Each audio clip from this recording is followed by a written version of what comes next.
Hello everyone, welcome to my channel.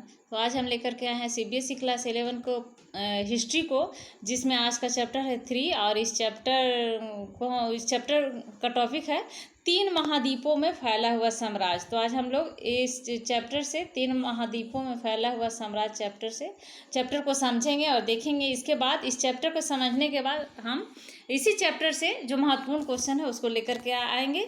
तो आइए देखते हैं, इस चैप्टर को समझते हैं। इस चैप्टर में दिया है कि रोम साम्राज्य दूर दूर तक फैला हुआ था। इसके विशाल राज्य क्षेत्र में आज अधिकांश यूरोप और उर्वर अर्धचंद्राकार क्षेत्र, फर्टाइल क्रिसेंट यानी पश्चिमी एशिया और उत्तरी अफ्रीका का बहुत बड़ा हिस्सा शामिल था। रोम साम्राज्य दूर दूर तक फैला हुआ था, बहुत दूर तक फैला हुआ था। इसका विशाल राज्य क्षेत्र में आज का अधिकांश यूरोप और उर्वर अर्धचंद्राकार क्षेत्र यानी जो पश्चिमी एशिया है तथा उत्तरी अफ्रीका है, उसका बहुत बड़ा हिस्सा इसमें शामिल था रोम साम्राज्य में। इस अध्याय में हम यह देखने का प्रयत्न करेंगे कि इस साम्राज्य का गठन कैसे हुआ, किन किन राजनीतिक ताकतों ने इसके भाग्य को बनाया, संवारा, और इस साम्राज्य के लोग किन किन सामाजिक समूहों में विभाजित थे। तो इस चैप्टर में हम देखेंगे। और वहाँ स्त्रियों की वहाँ की जो स्त्रियाँ थीं, वहाँ की स्त्रियों की कानूनी स्थिति बहुत ही सुदृढ़ थी। वैसी उस प्रकार की स्थिति आज के अनेक देशों में भी देखने को नहीं मिलती है। लेकिन वहाँ की अर्थव्यवस्था बहुत कुछ दास श्रम के बल पर चलती थी, जिस वजह से जनता का अच्छा खासा भाग स्वतंत्रता से वंचित रह जाता था। तो रोम साम्राज्य की जो स्थिति थी, वहाँ पर स्त्रियों की स्थिति बहुत ही अच्छी थी कुल मिलाकर के, लेकिन वहाँ की अर्थव्यवस्था जो थी कुछ अच्छा नहीं था, जिससे वहाँ की जनता जो थी स्वतंत्रता से वंचित रह जाती थी। 5वीं शताब्दी और उसके बाद के समय में पश्चिम में साम्राज्य छीन भिन्न हो गया, लेकिन अपने पूर्वी आधे भाग में अखंड और अत्यंत समृद्ध बना रहा। अगले अध्याय में आप खिलाफत के बारे में पढ़ेंगे और खिलाफत इसी समृद्धि की नींव पर स्थापित हुआ और उसने इसकी शहरी तथा धार्मिक परंपराओं को विरासत में प्राप्त किया। तो रोम के इतिहासकारों के पास स्रोत सामग्री का विशाल भंडार है। और इसमें जो स्रोत है, क्वेश्चन में पूछेगा कि स्रोत रोम को जानने के लिए कौन कौन से स्रोत है, जिससे हम रोम को और वहाँ के रोम साम्राज्य के बारे में जानेंगे। तो उसमें से स्रोत है, पहला स्रोत है पाठ्य सामग्री, और दूसरा है प्रलेख या दस्तावेज, और तीसरा है भौतिक अवशेष।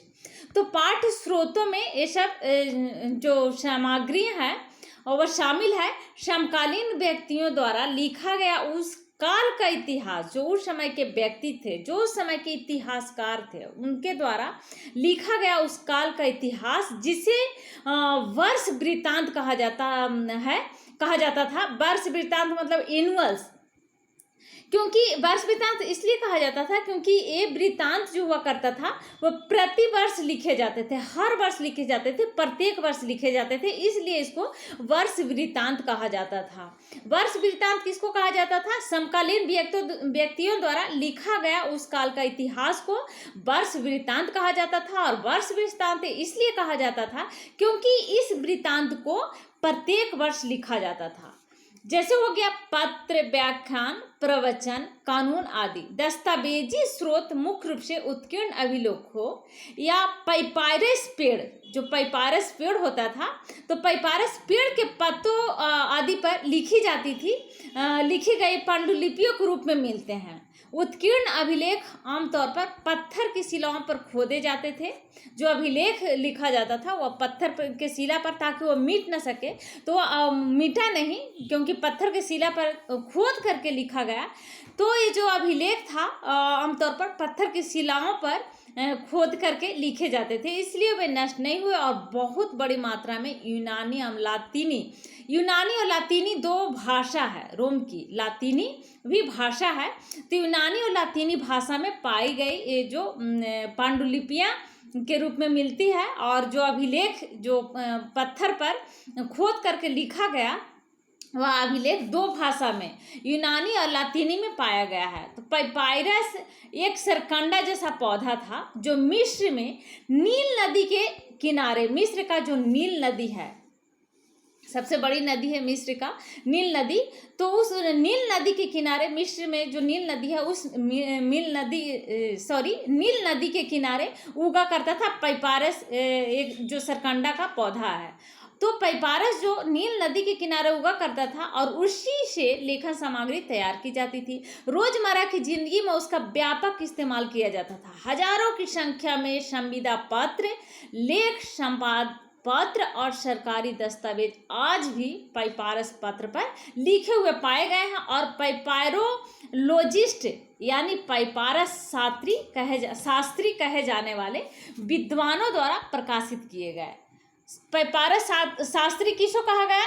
जिसने पैपायरस के पत्तों पर लेख लिखा, पत्र लिखा, उसको पैपायरस शास्त्री कहा गया है।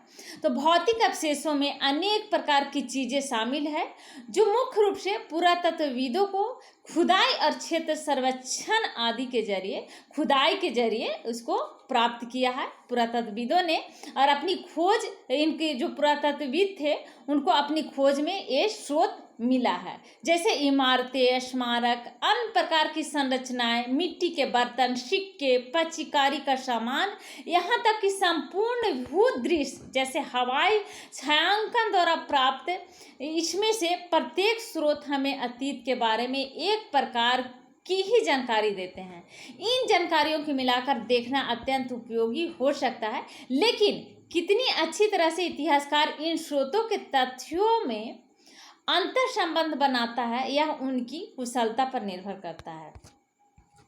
आगे है ईसा मसीह के जन्म से लेकर 7वीं शताब्दी के पूर्वार्ध में 630 के दशक तक की अवधि में अधिकांश यूरोप, उत्तरी अफ्रीका और मध्य पूर्व के विशाल क्षेत्र में 2 सशक्त साम्राज्यों का शासन था। ये 2 साम्राज्य रोम और ईरान थे। जो 2 साम्राज्य थे, सशक्त 2 साम्राज्य, वो 2 साम्राज्य, एक तो था रोम और दूसरा था ईरान। तो रोम तथा ईरान के लोग आपस में प्रतिद्वंदी थे और अपने इतिहास के अधिकांश काल में वे आपस में लड़ते रहे, एक दूसरे से लड़ते रहते थे, एक दूसरे पर विश्वास नहीं था। हमेशा ईरान और रोम के लोग एक दूसरे से लड़ते रहे। उनके साम्राज्य एक दूसरे के बिल्कुल पास थे। उन्हें भूमि की एक संकरी पट्टी, जिसके किनारे फरात नदी बहा करती थी, फरात नदी, तो जो फरात नदी बहा करती थी, अलग अलग करती थी। जो फरात नदी थी उसके 2 किनारे पे इनकी भूमि, ये जो फरात नदी थी इनको अलग करती थी एक संकरी पट्टी से। ये फरात नदी ये दोनों साम्राज्य को अलग करती थी। तो इस अध्याय में हम रोम के साम्राज्य के बारे में पढ़ेंगे, मगर कहीं कहीं प्रसंगवश रोम के प्रतिद्वंदी ईरान का भी लोग उल्लेख करते रहेंगे। यदि आप नीचे दिए गए मानचित्र पर नजर डालेंगे तो देखें कि यूरोप और अफ्रीका के महाद्वीप एक समुद्र द्वारा एक दूसरे को अलग किए हुए एक दूसरे को अलग किए हुए जो पश्चिम में स्पेन से लेकर पूर्व में सीरिया तक फैला हुआ है, और इस समुद्र को भूमध्य सागर कहा गया है। तो इस मैप में देखते हैं भूमध्य सागर कहाँ पे है, तो देखिए सहारा मरुस्थल है और भूमध्य सागर, यहाँ पर भूमध्य सागर है, तो बीच में भूमध्य सागर को दर्शाया है। भूमध्य सागर को यहाँ पर आप देख सकते हैं, बीच में भूमध्य सागर जो है, और यहाँ नीचे है सहारा मरुस्थल।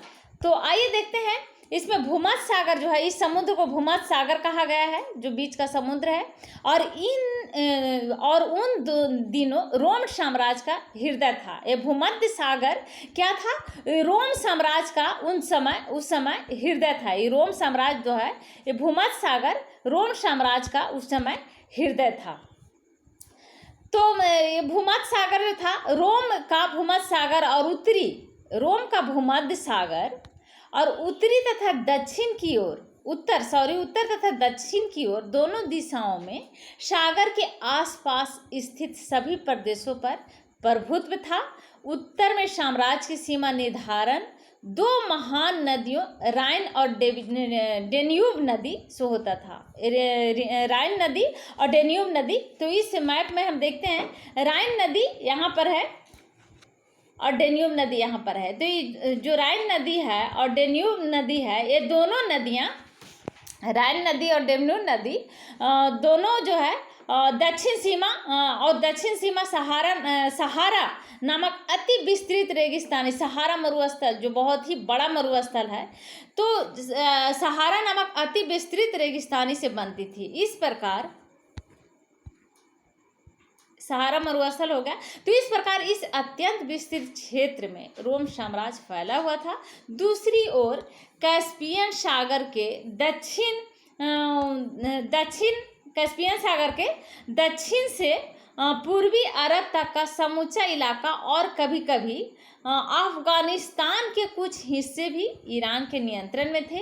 इन दो महान शक्तियों ने दुनिया के उस अधिकांश भाग को आपस में बांट रखा था जिसे चीनी लोग ताचीन, बृहद चीन या मोटे तौर पर पश्चिम कहा करते थे।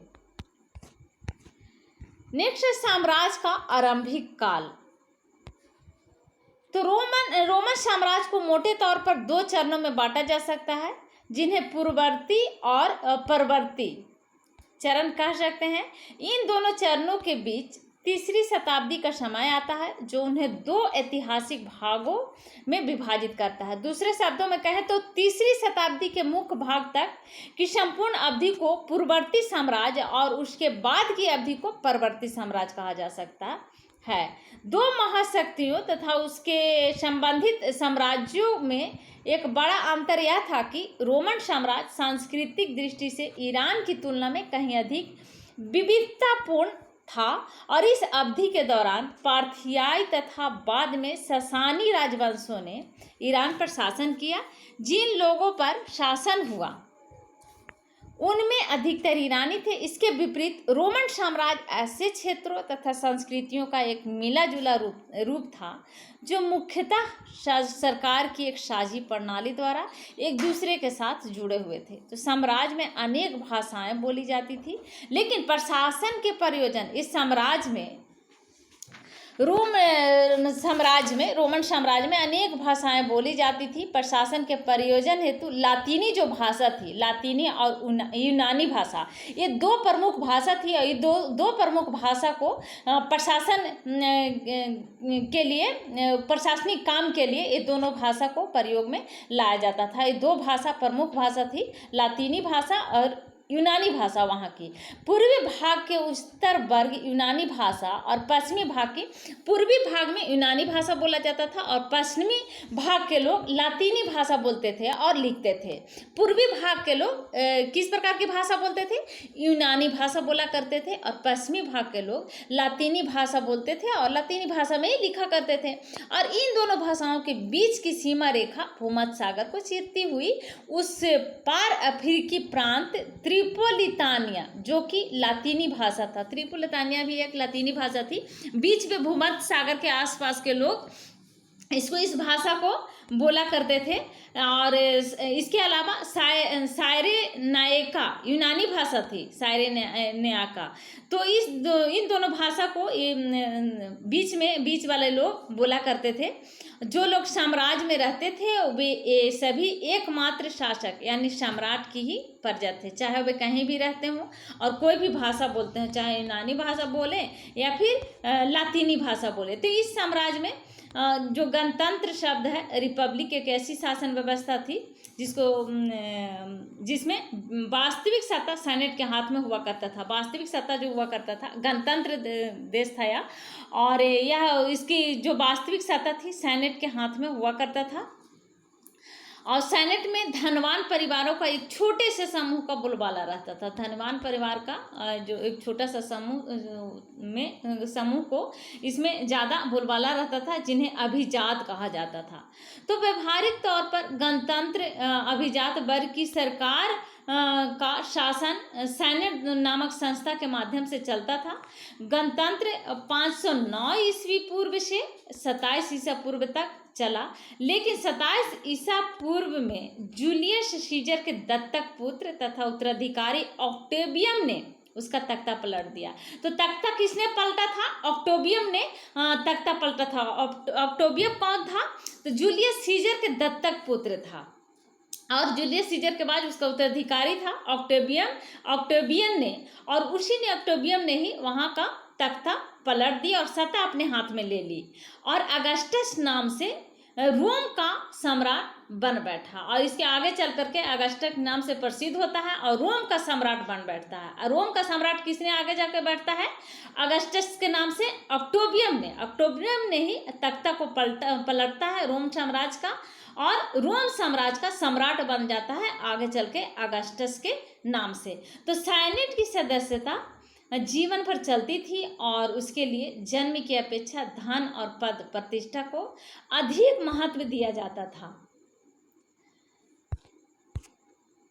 तो जो रोम प्रथम सम्राट अगस्टस ने, जो अगस्टस के नाम से प्रसिद्ध हुआ, जूलियस सीजर के दत्तक पुत्र था ऑक्टेवियन ने, और उसी ने तख्ता को पलट किया और तख्ता पलट दिया, और आगे चल के अगस्टस नाम से सम्राट बनता है रोम का। तो प्रथम सम्राट अगस्टस ने 27 ईसा पूर्व में जो राज्य स्थापित किया उसे प्रिंसिपेट कहा जाता था, जो अगस्टस द्वारा 27 ईसा पूर्व में राज्य स्थापित किया। अगस्टस ने रोम का सम्राट जब बना, तो उस सम्राट को जो राज्य स्थापित किया वह साम्राज्य को प्रिंसिपेट कहा जाता था। यद्यपि अगस्टस एक छत्र शासक और सत्ता का वास्तविक स्रोत था, तथापि इस कल्पना को जीवित रखा गया कि वह केवल एक प्रमुख नागरिक लातीनी भाषा में प्रिंसेप्स था।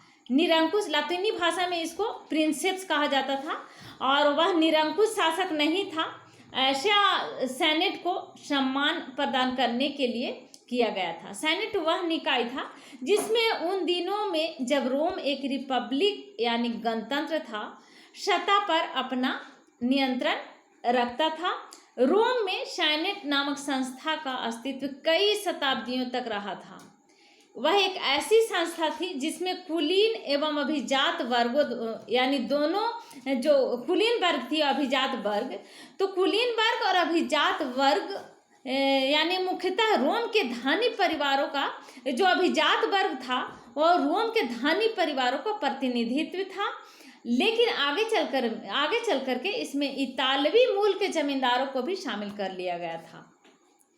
अभिजात वर्ग में इतालवी मूल के जो जमींदार थे उसको भी शामिल कर लिया था। पहले इसका जो अभिजात वर्ग हुआ करता था वह धनी परिवारों का ही प्रतिनिधित्व था, लेकिन बाद में आगे चल करके इतालवी मूल के जमींदारों को भी इसमें अभिजात वर्ग में शामिल कर लिया गया था।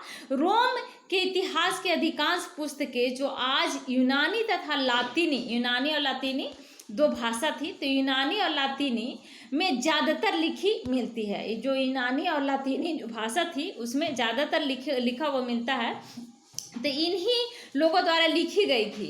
तो इन पुस्तकों से यह बात स्पष्ट हो जाती है कि सम्राटों की परख इस बात से की जाती थी कि वे सेनेट के प्रति किस तरह का व्यवहार रखते थे। सबसे बुरे सम्राट वे माने जाते थे जो सेनेट के सदस्यों के प्रति शत्रुतापूर्ण व्यवहार करते थे और उनके शक की नज़र से देखा करते थे, या फिर उनके साथ क्रूरता व हिंसा करते थे। तो इस प्रकार के सेनेट के प्रति लोगों का व्यवहार जो था सम्राट को परखते थे, और सम्राट की परख इस बात से की जाती थी कि सेनेट के प्रति किस तरह का व्यवहार रखते थे। इसके बुरे सम्राट वे माने जाते थे। बुरे सम्राट किसको माना जाता था? जो सेनेट के सदस्यों के प्रति शत्रुतापूर्ण व्यवहार करते थे और उसके शक के दृष्टि से देखते थे, उसके साथ क्रूरतापूर्वक और हिंसापूर्वक व्यवहार करते थे, उसको लोग बहुत ही उस तरह के सम्राट को सेनेट के प्रति जो व्यवहार रखा करता था, इस तरह का व्यवहार, क्रूरतापूर्ण व्यवहार सबसे बुरे सम्राट के रूप में माना जाता था। तो कई सेनेटर गणतंत्र युग में लौटने के लिए तरसते थे, किंतु अधिकतर सेनेटरों को यह एहसास जरूर हो गया कि यह असंभव था। तो सम्राट और सेनेट के बाद साम्राज्यिक शासन की एक अन्य प्रमुख संस्था सेना थी। जो दोनों को बीच जो संस्था थी वो सेना थी। फारस के साम्राज्यों में तो बलात क्या है? बलात है भर्ती, बलात उसको कहते हैं भर्ती वाली सेना। बलात किसको कहते हैं? बलात भर्ती वाली सेना वह होती है जिसमें कुछ वर्गों या समूहों के वयस्क पुरुषों को अनिवार्य रूप से सैनिक सेवा करनी पड़ती थी। वैश्य पुरुषों को अनिवार्य रूप से सैनिक सेवा करनी पड़ती थी, उसको कहा जाता था बलात। तो बलात यानी बलात भर्ती वाली सेना थी। लेकिन रोम की सेना एक व्यावसायिक सेना थी जिसमें प्रत्येक सैनिक को वेतन दिया जाता था। हर एक सैनिक को वेतन दिया जाता था और निम्नतम 25 वर्ष तक इन सैनिकों को सेवा करनी पड़ती थी। एक वेतनभोगी सेना का होना निस्संदेह रोमन साम्राज्य की अपनी एक खास विशेषता थी। सेना साम्राज्य में सबसे बड़ा एकल संगठित निकाय थी जिसमें 4वीं शताब्दी तक लगभग 6 लाख सैनिक थे और उसके पास निश्चित रूप से सम्राटों का भाग निर्धारित करने की शक्ति थी। सैनिक बेहतर वेतन और सेवा शर्तों के लिए लगातार आंदोलन करते रहते थे। यदि सैनिक अपने सेनापतियों और यहाँ तक कि सम्राट द्वारा निराश महसूस करते थे तो अदालत प्राय सैनिक विद्रोह का रूप ले लेते थे। आंदोलन किया करते थे सैनिक अपना वेतन के लिए। और अगर किसी प्रकार की सम्राट द्वारा इनकी बात को अगर महसूस नहीं किया जाता था, सुना नहीं जाता था और इनको निराशा महसूस होता था तो आंदोलन पर उतर जाते थे और यही आंदोलन फिर विद्रोह के रूप ले लेता था। तो यह भी ध्यान रहे कि रोम सेना की जो तस्वीर हमारे सामने पेश की गई है वह उन इतिहासकारों द्वारा तैयार की गई थी जो सैनिक के प्रति सहानुभूति रखते थे। सैनिक के प्रति सहानुभूति रखने वाले इतिहासकारों द्वारा यह तस्वीर को, रोम सेना की तस्वीर को हमारे सामने पेश की गई है। तो सैनिक सेना से घृणा करती थी और उससे डरती थी। सैनिक क्या थी? सैनिक सेना से घृणा करती थी और डरती थी क्योंकि वह प्राय अप्रत्याशित हिंसा का स्रोत थी। विशेष रूप से 3वीं शताब्दी की तनावपूर्ण परिस्थितियों में जब सरकार को अपने बढ़ते हुए सैन्य खर्चों का पूरा करने के लिए भारी कर लगाने पड़ते थे। संक्षेप में सम्राट अभिजात वर्ग और सेना साम्राज्य के राजनीतिक इतिहास में 3 मुख्य खिलाड़ी थे। अलग अलग सम्राटों की सफलता इस बात पर निर्भर करती थी कि वे सेना पर कितना नियंत्रण रख पाते हैं और जब सेनाएं विभाजित हो जाती थी तो इसका परिणाम सामान्यतः गृह युद्ध होता था। तो एक ऐसा वर्ष 69वीं ईस्वी को छोड़कर जब एक के बाद एक कुल मिलाकर 4 सम्राट गद्दी पर बैठे। पहले 2 शताब्दियों में कोई गृह युद्ध नहीं हुआ और अपेक्षाकृत शांति बनी रही। सिंहासन यथासंभव पारिवारिक वंशक्रम पर आधारित था और उसका उत्तराधिकारी उसका पुत्र हुआ करता था। पिता का राज्य पुत्र को मिला करता था, चाहे वह नरसैंगिक हो अथवा ग्रहण किया हुआ उत्तराधिकारी दत्तक पुत्र। और सेना भी इसी सिद्धांत को पूरी तरह से मानती थी। सेना भी इस सिद्धांत को जो वंशानुगत जो सिद्धांत था और पारिवारिक वंशानुक्रम जो आधारित सिद्धांत था सिंहासन के प्रति, तो इस सिद्धांत को सेना भी माना करती थी। जैसे टिबेरियस जो रोम सम्राटों की लंबी कतार में दूसरा था। प्रिंसिपेट की स्थापना करने वाले अगस्टस का अपना पुत्र नहीं था, किंतु अगस्टस का भी दत्तक पुत्र था, किंतु सत्ता का सहज परिवर्तन सुनिश्चित करने के लिए अगस्टस ने उसे गोद लिया था। अगस्टस का भी अपना पुत्र नहीं था, अगस्टस ने भी उसको गोद लिया था। प्रथम 2 शताब्दियों में अन्य देशों के साथ युद्ध भी बहुत कम हुए। अगस्टस से टिबेरियस द्वारा प्राप्त किया गया साम्राज्य पहले ही इतना लंबा चौड़ा था कि इसमें और अधिक विस्तार करना अनावश्यक प्रतीत होता था। वास्तव में अगस्टस का शासनकाल शांति के लिए याद किया जाता था। तो अगस्टस का शासनकाल किस प्रकार की शासन व्यवस्था थी, किस प्रकार की काल थी? तो अगस्टस की शासनकाल जो थी शांति, अगस्टस के शासनकाल को शांति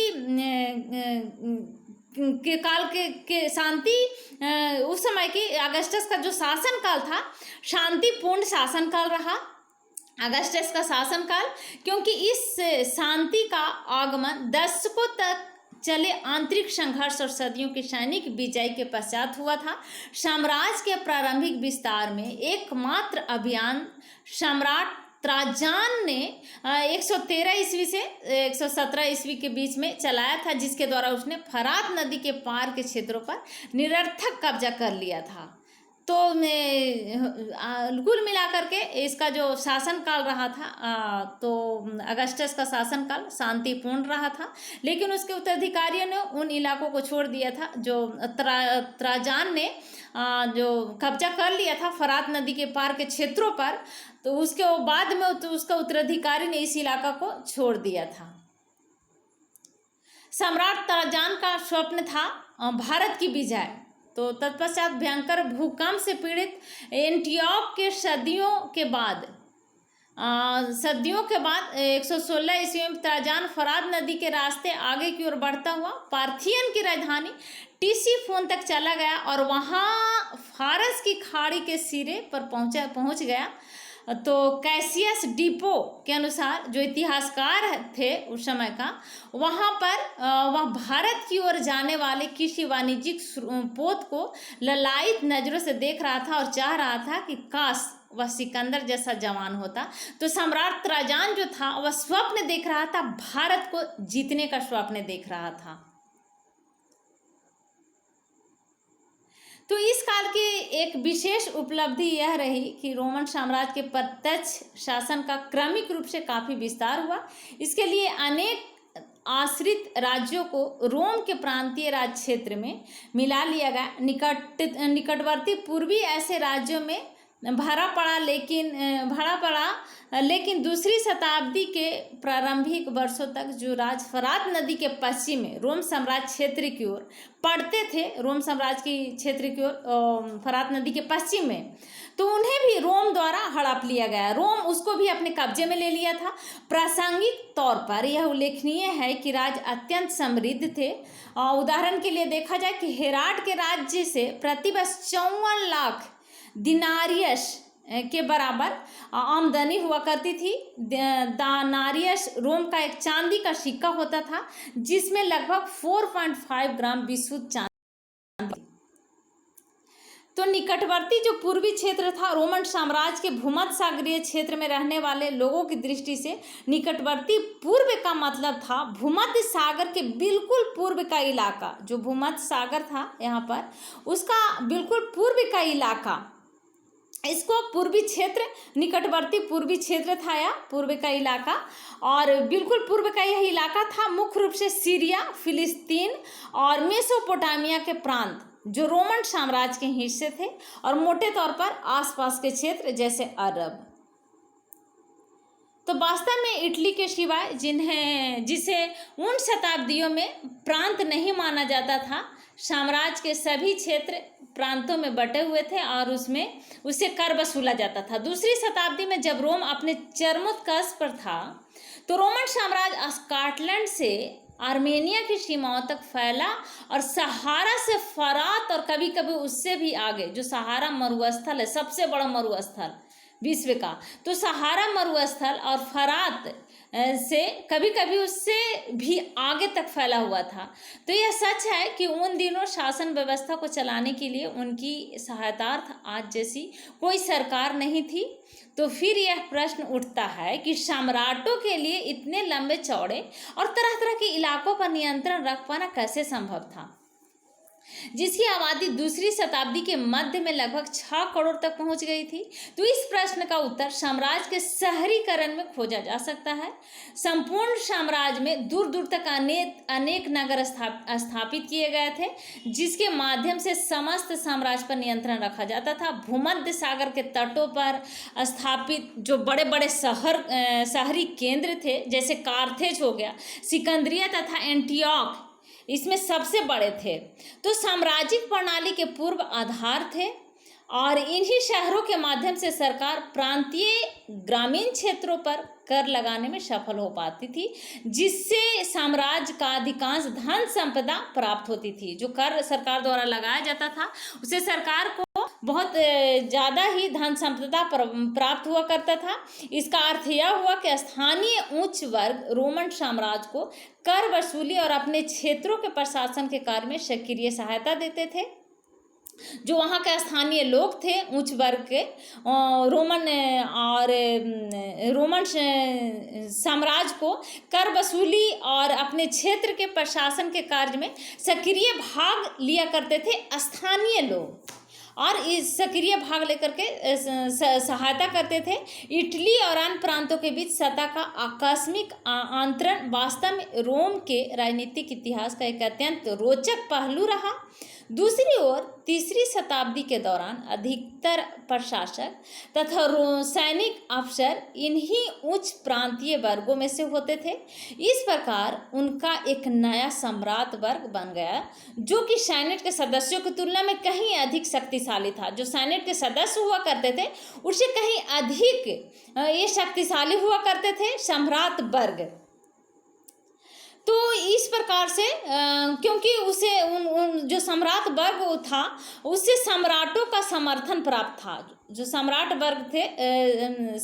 वर्ग थे उनको सम्राट वर्ग से सम्राट का समर्थन प्राप्त था। उस समय जैसे जैसे यह नया समूह उभर कर सामने आया, सम्राट गैलिनस ने सेनेटरों को सैनिक कमान से हटाकर इस नए वर्ग के उदय को सुदृढ़ बना दिया। ऐसा कहा जाता है कि गैलिनस ने सेनेटरों को सेना में सेवा करने अथवा इस तक पहुंच रखने पर पाबंदी लगा दी थी, ताकि साम्राज्य का नियंत्रण उनके हाथों में ना जाना पाए। साम्राज्य का नियंत्रण उनके हाथों में ना जा पाए, जिसके चलते सेनेटरों ने सैनिक कमान से इसको हटा दिया गया था। सेनेटरों को सैनिक कमान से हटा दिया गया था और हटा करके इस नए वर्ग के उदय को सुदृढ़ बना दिया।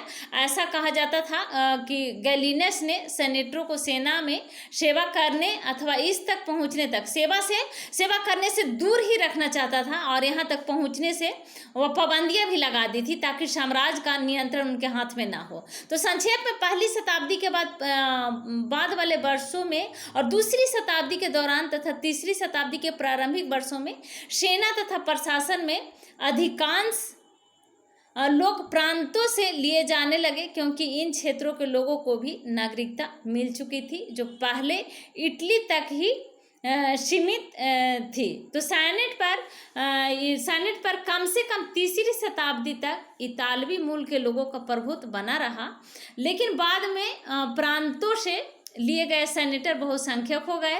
और इन प्रवृत्तियों से यह पता चलता है कि साम्राज्य में राजनीतिक तथा आर्थिक दोनों ही दृष्टियों से इटली का पतन हो चला था, और भूमध्य सागर के अपेक्षाकृत अधिक समृद्ध और शहरीकृत भागों, जो भूमध्य सागर के आसपास के जो समृद्ध क्षेत्र था और शहरीकृत जो क्षेत्र था, उसमें जैसे स्पेन हो गया, स्पेन के दक्षिणी हिस्सा, अफ्रीका और पूर्वी भागों में नए सम्राट वर्गों का उदय हो रहा था।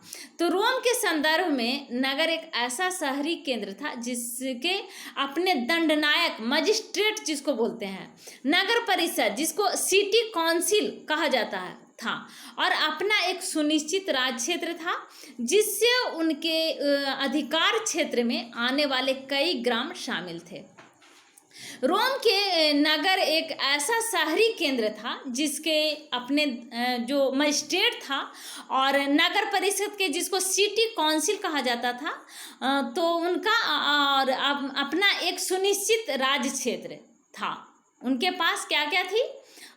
रोम के पास रोम नगर एक ऐसी शहरी केंद्र था जिनके पास मजिस्ट्रेट था, सिटी काउंसिल था और अपना एक सुनिश्चित राज्य क्षेत्र था, जिससे उनके अधिकार क्षेत्र में आने वाले कई ग्राम शामिल थे। और इस प्रकार किसी भी शहर के अधिकार क्षेत्र में कोई दूसरा शहर नहीं हो सकता था, किंतु उनके तहत कई गांव लगभग हमेशा ही होते थे। आमतौर पर शाही अनुकंपा अथवा नाराजगी के कारण गांवों का दर्जा बढ़ाकर उन्हें शहरों का दर्जा और शहरों को गांव का दर्जा दिया जा सकता था। किसी शहरों में रहने का लाभ यही था कि खाने की कमी और अकाल के दिनों में भी इसमें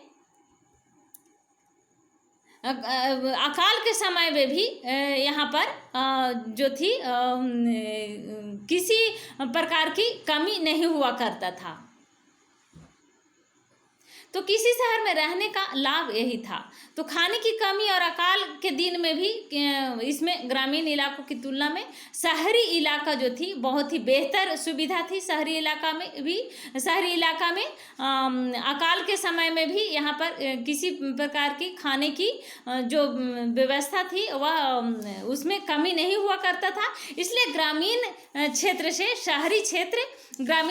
अगर हम शहरी क्षेत्र की तुलना करें तो शहरी क्षेत्र संपन्न था हर तरह से और बेहतर सुविधा प्राप्त होता था शहरी क्षेत्र में रहने वाले लोगों की।